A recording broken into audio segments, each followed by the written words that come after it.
Hello and welcome back. Eddie Radosevich, Bob Prisbillo here from the SoonerScoop.com studios. Welcome back to the SoonerScoop.com YouTube page. It is that time of the week. It is time for the Stickball report. We'll hit on some of the bad part of the ball stuff with Oklahoma athletics at the end. Some good for the OU women's basketball program, but very, very bad for the Porter Moser experience right now.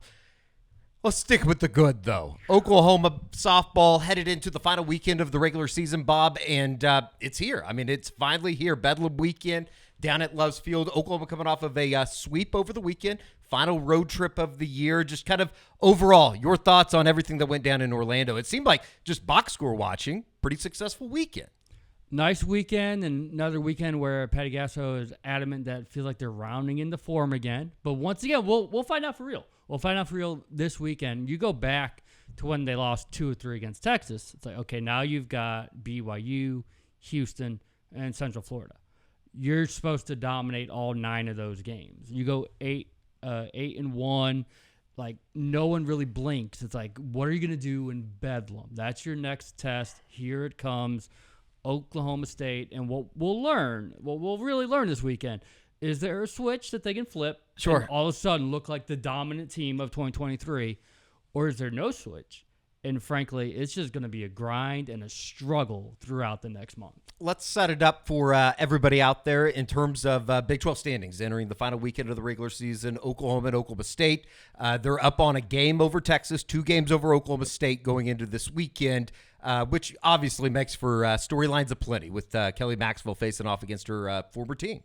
Yeah, it's not just, going in, you thought, well, maybe it's just about Kelly. No, it's 2 versus 4, and Texas with number 1. Right. So you got 3 of the top 5 in the country. It's 3 of amazing. the top 4 are right here within this conference, and kind of, work it all out here during the next couple of weeks. But, yeah, I mean, what OSU's been able to do, is rebuild its pitching staff to where you might, which is funny to say, that the pitching staff as a whole might be better than any year than when Kelly was actually in Stillwater, and that Kelly has been the glue to what OU has been trying to do this season. So it's very strange how it's all worked out in that regard. But this is going to be one heck of a ticket this weekend, because it's not just Bedlam, it's not just Kelly, it's with Big 12 title is on the line. It's more than just bragging rights, and hopefully the weather will cooperate. Friday's going to be fine. Early May in the state of Oklahoma. Saturday and Sunday, I know they're talking about a 50% chance of rain. Sure. I don't know when. I don't know where. But it should be one. Neither do they. That's the problem. It is going to be interesting, though. And, obviously Kelly Maxwell has been great for Oklahoma in the circle this year. But over the last couple of weeks, and we talked about this here maybe over the last month, we're talking about Kirsten Deal in a different tone now, too, because she's coming off of her second Big 12 Pitcher of the Week. Yeah, she's just been sensational. The sophomore was, number 1 ranked pitcher coming out of high school, and now we're starting to see why.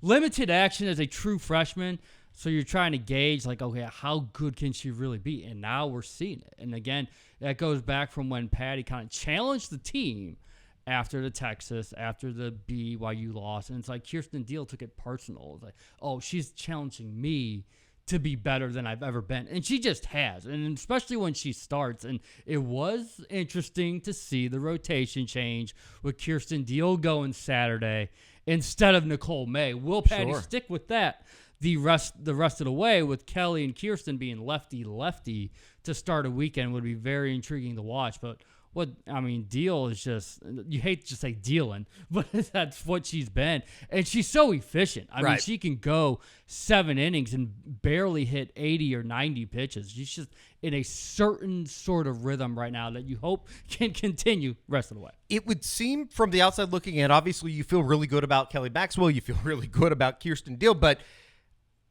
fact or fiction here, Nicole May is going to have a part in this run, whatever it may be here moving into this weekend, as well as into the Big 12 tournament, and then on into regionals, super regionals, Women's College World Series. Like, it just feels like everybody kind of wanted to throw her away there for a minute, including myself, when she probably wasn't pitching to the expectation level that everybody else had for her.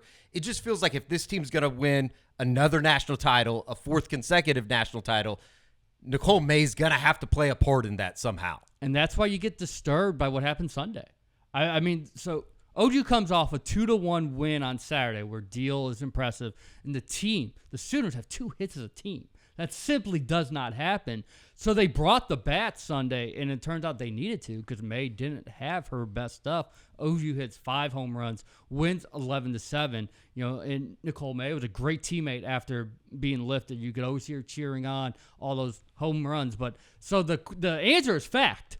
The question is it because Nicole May got it together so they won their 4th in a row? Sure. Or Nicole May never pieced it together down the stretch and it ended up costing them a chance at number 4. The news comes out on Wednesday afternoon. 5 Sooners named to the USA Softball Player of the Year. That's a top 26 finalist. They have 5 of them.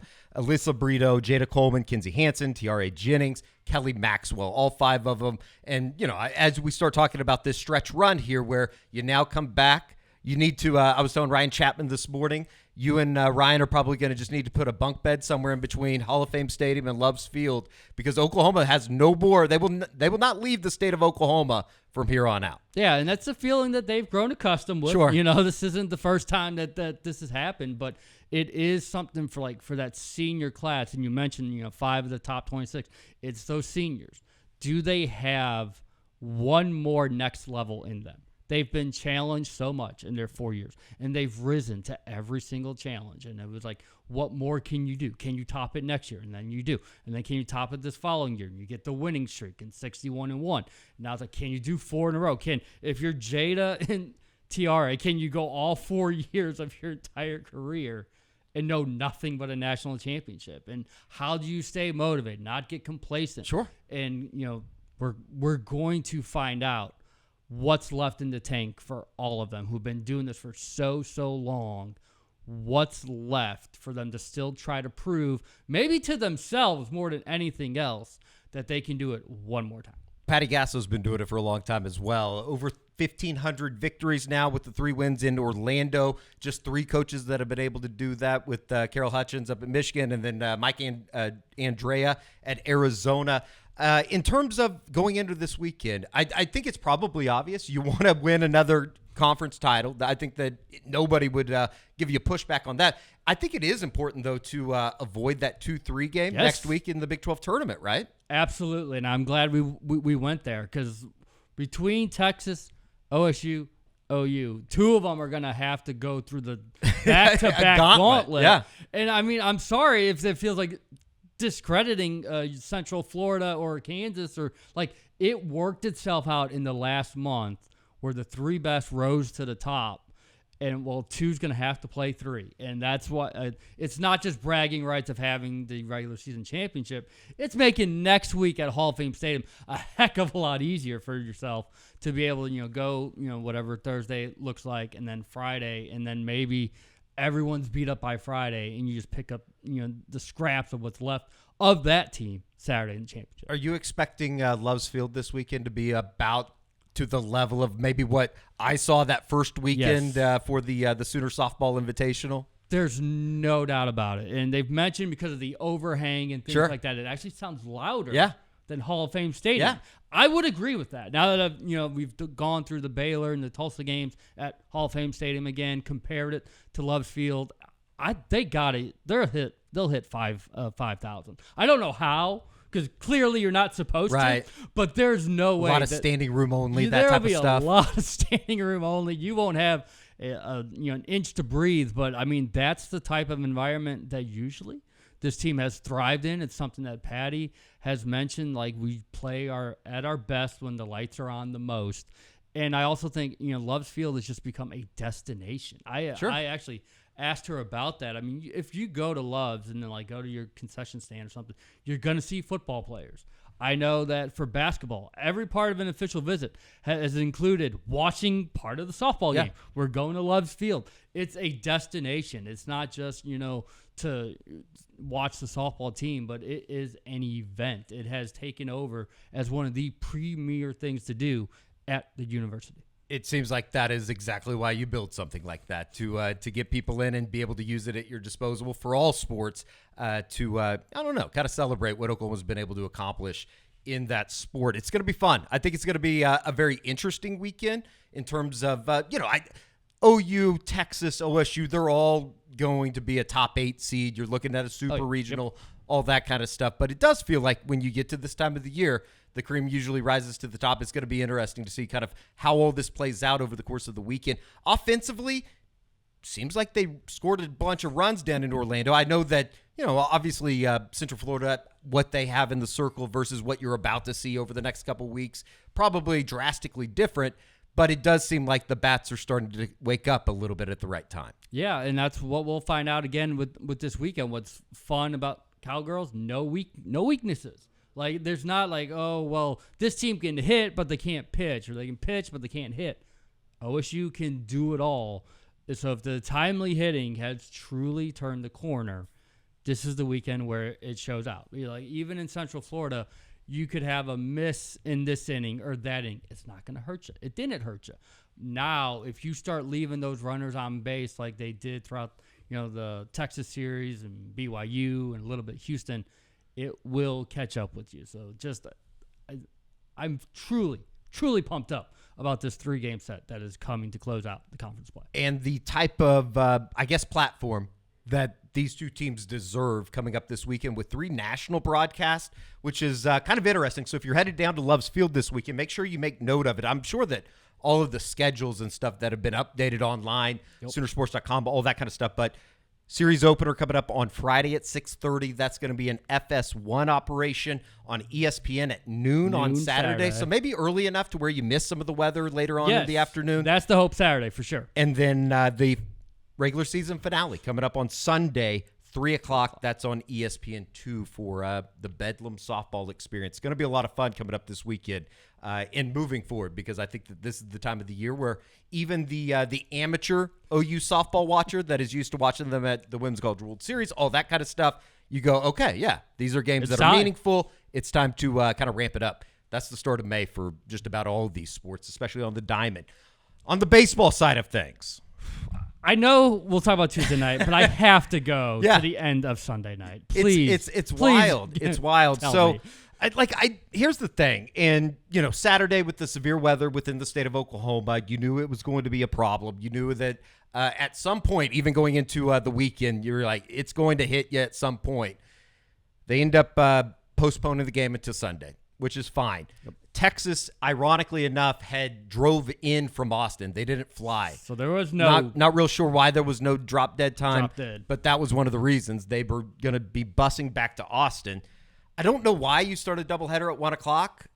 That's probably my first question. But, you lose the first game. The second game starts at 5:30, and all of a sudden you creep into the 8th inning, and there's weather moving in. I guess about the 6th inning is when we started realizing, there's a cell up in Canadian County that's looking pretty ugly. But you get to the 8th inning, lightning strikes. Jamie Hitt had thrown 1 pitch in a 12-10 game, and you go into a rain delay, which was awkward to say the least, because I've never been there that late on a Sunday. When you're at a stadium, it's like you feel like I've been here before. I know what's going on. Yep. It's completely out of our element at 8 o'clock on a Sunday night. They go through the hour rain delay, decide to basically bring them back. And this is starting to get into the 9:40 area. Yes, it is. Yep. And had another lightning strike. Both teams were out on the field, basically warming up for a return to the game, to the completion of the game, final 2 innings, and had another lightning strike, which another 30 minutes sets the clock again for 30 minutes. And then all of a sudden, you kind of started seeing people kind of packing things up, and it was like, okay, what's going on here? And I don't know any other way to say it than the Big 12 had basically said, you can't start it back up after 10 o'clock. And I don't think that Texas was too fond of the idea of starting back up. So I know there's been a lot of finger pointing, certainly listening to the radio broadcast last night. I still don't think that that relationship is too good right now between OU and Texas baseball's programs. But at the end of the day, the game ends up getting called after 8 innings. With a runner on first base for Texas in a 12-10 game. Sport of college baseball, I guess you can kind of fall back on the idea that you'd never really know what's going to happen. There's no way that would have been the final score. We just don't know what it would have been. It feels like 12 probably wasn't enough to win the game, but you always kind of wonder. And I think that the thing that hurts the most for Oklahoma is you end up losing the series in a doubleheader on Sunday after a fantastic outing on Friday night from Braden Davis, actually won pitcher of the week. So you had Kirsten Deal on one side. You had Braden Davis on the other, winning pitchers of the week for the conference. But when the dust settled, you're now 15-6. You got a 1-game lead in the conference standings. You go into this week out in Lubbock, where it's a very, very big weekend. Like you thought the Texas weekend was big. This one's even bigger because of the gap that shrunk in the Big 12 standings. When you talk about, the Big 12 standings and winning the conference with the 3 conference series left, you have Tech this weekend, Baylor finishing out the home slate, and then you go on the road to Cincinnati. You probably need to win all 3 of them if you want to win the conference. And if you win the conference, I feel like you're in a pretty good position to host a regional. So that's kind of where things stand right now. It was very all the elements were there for a letdown on Tuesday night. And it happened. In Tulsa against ORU, and you got 3 hits. I mean, to put it most simply, Nolan Schubert from Oklahoma State, he hit 4 home runs on Tuesday night against Wichita State. Oklahoma had 3 hits. It was a very quiet night. No, he had 4 home runs. And then I said, wait, record. He really did. School record. They scored 11 in the bottom of the first against the Shockers on Tuesday night in a game that I believe they only had 4 hits in the first inning. If that tells you anything, gave up 11 runs. Quite a few helpers there, free passes. So, to break down what happened over the weekend on Sunday, I thought in the first game they just got beat. In the second game, the long ball. Texas hit 6 home runs, 5 of them two-run shots. Exactly. Yeah. Not the solo shot. You're getting 2-run every single time. It was brutal. It's kind of a killer. Now, the interesting thing going into this weekend is Sunday starter Grant Stevens, who had started the last couple weekends on Sunday for Oklahoma.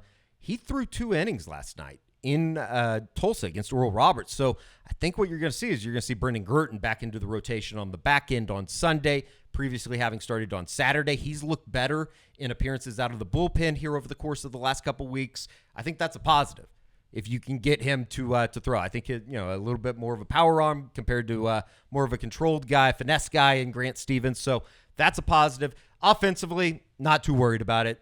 Happens in college baseball. You have a bad night. I kind of chalk that up on Tuesday night to what that is, more so than like a big grand take that they have offensive problems. I think the track record over the last month, they're going to be fine. They're going to score some runs, and you're going to a place this weekend where there's going to need to be a lot of runs scored to win the series against Texas Tech. So not too worried about that. But big picture-wise, you're 26-17 now overall. Your RPI is still really, really good. But all of a sudden, like a Central Florida sweep doesn't look as good. Like that's a quad 2 victory now. So they're going to have to win some games, obviously, moving in to the back end of the season with the 3 weeks left in the regular season. And that's kind of where things stand right now. It's a massive weekend though for the baseball team. If you were able to get out of there and all of a sudden you're 17-7 overall, much better than 16-8. Or whatever that may be if you were to lose the series. So I think it's really, really important that they go play well this weekend, build a little bit of momentum going into the final week of the regular season at home in Norman. Do you think there's a set lineup? We've mentioned they had so many injuries, and they've fit guys in that performed at a high level. It's a great problem to have, but do you get to May and say, I want this set? Yeah, I think that they're still going to toy with the idea of getting Jason Walk some at-bats. They DH'd John Spikerman over the weekend in one of the games and had Walk out in left field. You saw again on Tuesday night, Walk was in the lineup yet again. I think that's something they want moving forward. You're just not going to take John Spikerman's bat out of the lineup. Easton Carmichael's kind of slid more into the catcher role. We'll see if that stays over the course of the weekend. They have good options, and I think that's the positive about it. And going back into Friday night, that's why it was almost kind of exciting to see Kendall Pettis have a 2-for-3 night and have 2 RBIs in big spots for Oklahoma when they needed them in that Friday night win. So it's going to be kind of interesting. I think the jury's still kind of out on how Reggie Willis is going to put the lineup together, but you do have good options. And last night you look up in the outfield with Walk in left, Spikerman in center, and Madron in right. And, that might be one of the fastest outfields in the country. They've been really good defensively. I think that's kind of something that has been a little bit underlying during that 9-game winning streak that obviously came to a screeching halt on Sunday, and now all of a sudden it's a 3-game losing streak. But at the same time, not just terribly worried. Texas starting to play a little bit better.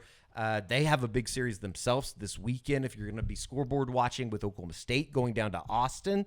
So I think that we're going to have a little bit of a better view of, how you stand within NCAA regional host, how you stand with just regional bid as a whole going after this week. And I think you're going to have a lot better idea of that picture. I know that Baseball America had them today going down to Dallas to take on Dallas Baptist, which, Again, on the surface, every week we'll say it. Yeah, Dallas Baptist is going to be a part of the Big 12 mix at some point in the NCAA regional process. It's just going to be, where are they going to be? Are they going to be hosting? Are they going to be headed to Stillwater, Norman?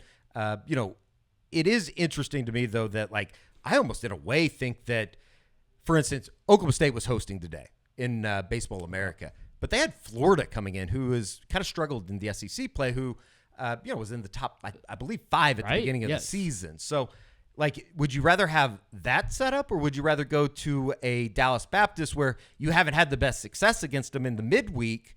But I think that might be an easier regional to a certain extent. So I don't know. You would obviously like to host, because I think if you are hosting, that means you've won the Big 12 regular season title and all that kind of stuff. So that's kind of where that's at. It seemed like, it was unfortunate, too, last night that you're not able to get the bats together. You're not able to get the offense together, because you got a pretty damn good pitching performance last night out of a bunch of guys. So that's a positive moving into this weekend with Tech. So that's kind of where the baseball happenstance is.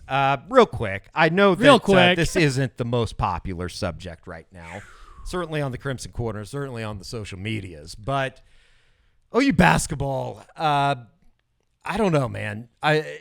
We'll put it out there first. Let's butter you up real quick. Getting Reagan Beers for Jenny Bronchek, getting a win over Gino Ariyama and UConn, I don't care who it is, but to know how important she is for the 5, that's kind of exciting for Jenny Bronchek. Absolutely. You look for those type of portal victories that let you know this program is here to stay, or like a statement-making type of win.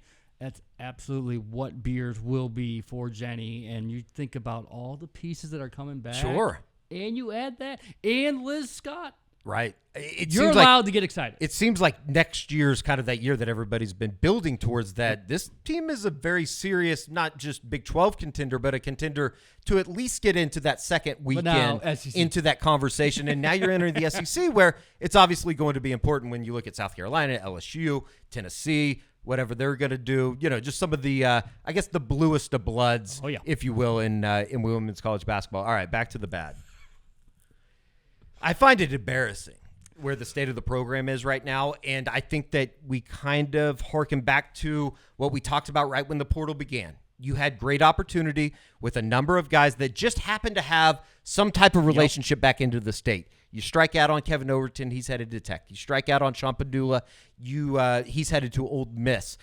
And then you had Brandon Garrison that, as time went on, it was like, well, maybe you throw all your eggs in the basket with him. He's ended up at Kentucky with Mark Pope. I just find it almost borderline unacceptable where the program is right now. It's a bad situation, and whether you want to blame it on NIL, or you want to blame it on what they haven't been able to do on the court in the first 3 years under Porter Moser and get to the NCAA tournament, be competitive. It's just a bad recipe right now. It's hard for me not to sit here and think that this is a lame duck year going into the SEC. Yeah, it's been a really rough stretch, and I think there's certain things we're all going to look back and say, was that the right approach? And one of them is you had a 45-day window, and you had 8 total visits. Yeah. You had 5 open spots and 8 visits. And I know you're trying to be loyal to Padula, Overton, and Garrison, but this goes back a little bit to what you were talking about with football, with Dominic Williams, and now the offer to Suggs. You needed to offer some other people. You got to have backup options. And not only backup options, but to let some of those guys know, you can't just drag us forever with what your decision is going to be, because they went so all in, especially, I believe, on Padula and Garrison, that you just missed out on all these guys you could have gone after. I'm not saying they would have gotten some elite point guard or center, but they just would have been in the mix with a lot more, that eventually maybe something would have fell in their direction. Instead, the portal window closes May 1st, Wednesday night. Depending on when you're watching this, it might already be closed.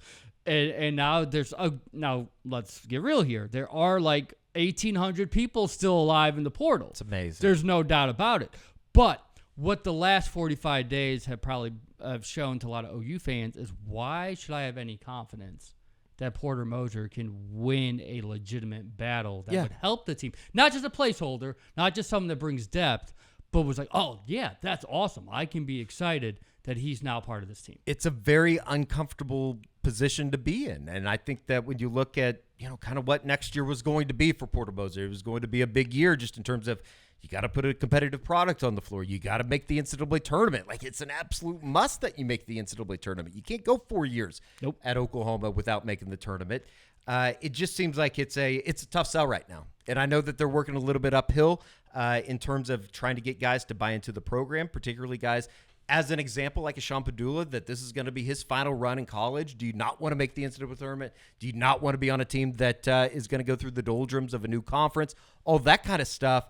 It's just hard for me to look at it right now and be extremely positive about it, because they haven't been able to close on any of these guys. Yeah, and so what you're seeing is a lot of, we'll say plan B. I think Kobe, from what I'm learning, Kobe Elvis from Dayton is not a plan B guy. This is someone the staff really, really likes and thinks they can do a lot of good things with him. And now they're putting a team through analytics. Basically, it's like, okay, so we're gonna get shooters and we're gonna get this shooter, and they've gotten with Jones and Goodine, two guys that made 77 threes apiece last season, where Javion McCullough made 54. That was the most. Sure. So they're trying to build it this way. If you're not gonna win the NIL game, they're trying to construct this team through analytics and hoping they're trying to moneyball this thing. They're trying a little bit. It's like, you know what, we couldn't buy our berth in the tournament. Sure. Let's analytics our way to it by getting the pieces that we think are going to be necessary. Now, you talk about Jaden Jones, Long Beach State guard, coming in, averaged 12.1 a game last year. As you said, they are good shooters, along with Bryson Goodine. Seems like he's a good player. I remember a little bit of him from Fairfield because I'm a sicko and watch some of that stuff on a Tuesday night on ESPN+. But at the same time, it's just hard for me to, like, in the back of my mind go, okay, these guys are – because in a way, I think I've been hurt from I have a little bit of PTSD from going and getting an undersized guard in the mid-major rank, and we've seen how that works out. Exactly, and it's a name that doesn't pop out, so the casual fan isn't excited. Bryson Goodine, like not many people that don't know, like, basketball ins and out, like, are in the trenches – cared Monday when he made that announcement. Sure. Plus, he's gone from Syracuse to Providence to Fairfield, and then he's like, he didn't even start at Fairfield. Now I'm going to be excited. He's with OU, so I get where that is all coming from, and that's why it's going to be important the next week and a half to get what people will feel is a real win, where you beat schools that people recognize as like, oh, you were able to land that guy instead of him going to that school. Okay, maybe there's hope. And instead, it was like Rutgers for Jaden Jones. It was New Mexico and UNLV, Goodine. Elvis, I think it was College Charleston was trying to make a push. So it's like none of those schools resonate as much as like I should be happy. So that's your challenge. That's the task, the goal at hand of the next week and a half as the portal closes and all these guys have to try to find a home. Get a victory that actually means something to the casual, not just within your program, but that was what Javion McCollum and John Hughley were last year. Strangely enough, those aren't the guys that actually ended up being really good. Right. They weren't Suarez and Jalen Moore, but you need something that inspires confidence, even if it's just with perception. With the 3 in, so that means 2 spots left? 2, unless something crazy happens. And I'm not saying it's going to happen, and I don't feel it'll happen with Jalen Moore. But if you didn't like the way that this portal session just worked out for 45 days, you might just enter your name in today. Sure. And say, I mean, I think it's a reality of the situation, right? Especially if you were told that you're going to go out and get some guys to help alongside him. I can see how that situation becomes frustrating. We don't know if it is, but it's certainly something that has to be talked about because it's kind of the reality of the situation right now, which is just not very healthy at all. Not healthy for you, Bob. It's not healthy for anybody. It's been a strange 45 days. I'm glad the window's at least closed, but there's so much out there, especially now with the draft and that draft deadline being May 29th.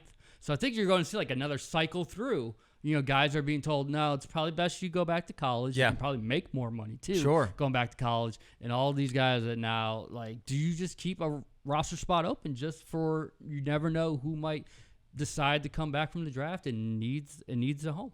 We got a little bit of a palate cleanser for you. You can go to Love's Field this weekend for Bedlam softball. That's going to be good. That can get the spirits back up. Maybe they'll get one of those guys, and he'll commit while you're at softball, and it'll be like a 2-for-1. I mean, they took Brandon Garrison, Sean Padula. Like, no. Well, then maybe don't take him to the softball program. Maybe they realize that, hey, this is like as good as it gets. We're never going to be able to compete with them. I don't know. All right, that's going to do it for this week's Stickball Report. Bob, we appreciate it. Looking forward to the coverage from Norman over the weekend with Love's Field and Bedlam softball coming up. Obviously, the OU baseball team headed out to Lubbock for a massive weekend with the Red Raiders. Until next week on the Stickball Report, I'm Eddie. That's Bob. We'll see you back here on the SoonerScoop.com YouTube page.